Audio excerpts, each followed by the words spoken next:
Baik, selamat datang di pembahasan mengenai perbandingan deteksi kemiripan teks menggunakan algoritma Breuer-Moore dan Rabin-Karp. Deteksi kemiripan teks ini digunakan untuk menentukan tingkat plagiat dari satu dokumen.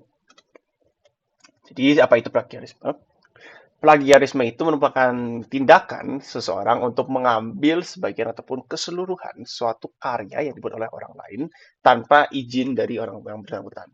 Nah, tindakan ini tentu melanggar beberapa hal, yaitu pertama hak cipta, kemudian tentu merugikan. Kenapa? Karena kalau misalkan dokumen ataupun hasilnya adalah suatu hasil dari institusi, mengatasnamakan institusi, maka kredibilitas dari institusi akan turun. Nah, karena itu kita perlu satu cara untuk mencegah publikasi dari karya plagiarisme. Nah, gimana caranya? Ya, tentu sebelum dipublis harus dilakukan pengecekan terlebih dahulu.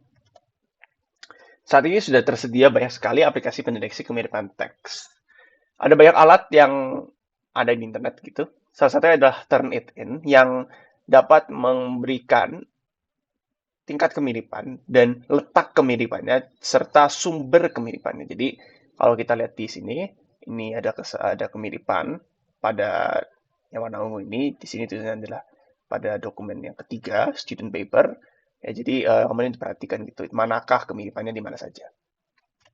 Nah, tentu saja untuk menentukan itu maka dilakukan algoritma string matching, yaitu algoritma untuk melakukan pencarian berdasarkan suatu pola dan teks pada satu dokumen. Jadi pastinya Turnitin menggunakan algoritma ini. Nah, apa itu pola? Pola itu adalah kata, bagian kata atau kalimat yang ingin dicari. Sedangkan teks adalah sumber yang ingin dicari. Gitu. Jadi basisnya adalah terhadap teks dan pola itu adalah bagian yang ingin kita cari. Nah, pada dokumen ini kita akan mencoba untuk membandingkan hasil dari Boyer-Moore dan Rabin-Karp. Nah, algoritma Boyer-Moore ini adalah suatu algoritma string matching yang memiliki penggeseran cukup cerdas. Jadi, kita memanfaatkan lokasi terakhir dari setiap karakter teks pada pola yang diberikan. Ya, jadi, sebelumnya saya harus katakan bahwa pada teks kita punya indeks ke I dan pada pola kita punya indeks ke J. Nah, pemeriksaannya itu untuk polanya itu dilakukan dari akhir pola. Jadi, kita itu memeriksa misalkan untuk kata more, kita mulai dari yang paling belakang yaitu E. Nah, kalau terjadi ketidaksamaan karakter, artinya mismatch, maka dilakukan penggeseran pointer pada teks, yaitu I-nya. Nah, itu tentu dibagi menjadi beberapa kasus, dan rumus kesimpulannya adalah berdasarkan rumus satu ini. Jadi, indeks ke I-nya itu, indeks yang baru adalah I yang lama, posisi I terakhir, ditambah panjang dari pola, yaitu M, dikurangin minus dari posisi terakhir pada J, atau L ke 0 plus 1. Jadi L0 itu adalah, adalah last occurrence karakter pada teks pada pola. Jadi sebaiknya sebelum melakukan perhitungan ini, kita lakukan prekomputasi untuk menentukan tabel last occurrence, untuk menentukan nilai dari last occurrence. Nah, karena algoritma Boyer-Moore itu tidak bisa memberikan suatu tingkat kemiripan, maka kita gunakan pembantu yaitu Levenshtein distance yang digunakan untuk menentukan kemiripan dari dua string yang berbeda. Jadi algoritma ini memanfaatkan matriks untuk membantu perhitungan berdasarkan rumus yang di sini. Dan hasilnya adalah menentukan jarak yang diperlukan atau banyaknya perubahan yang diperlukan untuk mengubah satu kata menjadi kata yang berikutnya. Ini misalkan cat dan chip. Jadi kita perlu dua kali perubahan untuk mengubah CAT menjadi CIP. Nah, itu di tabel matriks ini diisi dengan rumus ini, dengan rumus yang apa? Yang recurrence ini. Kemudian kita melakukan basisnya adalah I, J dan ini adalah kondisi recurrence. Nah, hasil dari ini kemudian kita perhatikan ada di bawah sini. Ya. Jadi di bawah sini adalah jarak dari dua kata ini. Nah, dari jarak dua kata ini nanti kita bisa tentukan rasio dari Levenshtein atau dari dua string yang berbeda. Nah, selanjutnya adalah Rabin curve. Jadi algoritma ini melakukan proses hashing untuk setiap kata pada teks dan pola. Setelah dilakukan proses hashing menggunakan satu fungsi hashing, maka akan diperiksa kesamaan untuk setiap kata yang ada.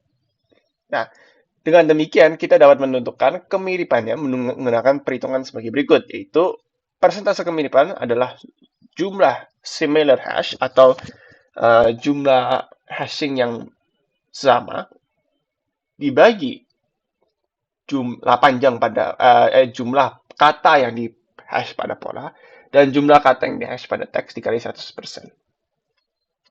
Selanjutnya adalah demonstrasi untuk algoritma Bohr dan Ravencroft. Jadi di sini adalah algoritma Bohr. Kita punya teks yaitu HIMIF adalah Himpunan Mahasiswa Informatika ITB adalah himpunan mahasiswa yang menaungi mahasiswa jurusan IF dan STI. Himpunan ini terletak di Lab Teknik ITB Ganesha. Jadi kita punya algoritma ini. Teks ini dan pattern HIMIF adalah himpunan mahasiswa informatika ITB. Himpunan ini terletak di Lab Teknik ITB. Nah, kemudian kalau misalkan kita jalankan, kita lihat di kanan sini, dia akan mendeteksi adanya kesamaan pada karakter terakhir. Ya, jadi result key-nya himpunan ini terletak di Lab Teknik ITB dan terdeteksi di teks, yaitu pada kata yang sama. Himpunan ini terletak di Lab Teknik ITB Ganesha. Nah, jadi mendeteksinya adalah exact string matching. Nah, menggunakan open distance didapatkan distance-nya adalah rasio distance-nya adalah 0,82%. Jadi, karena ini satu kali saja, maka kemiripannya 82,2%. Untuk algoritma Ravencroft menggunakan teksnya sama, kita bisa coba juga. Jadi, setelah kita lakukan proses hashing-nya, maka kita akan langsung mendapatkan bahwa kemiripan antara dua teks tersebut adalah 60%. Karena ada banyak sekali karakter yang sama dalam satu teks ini.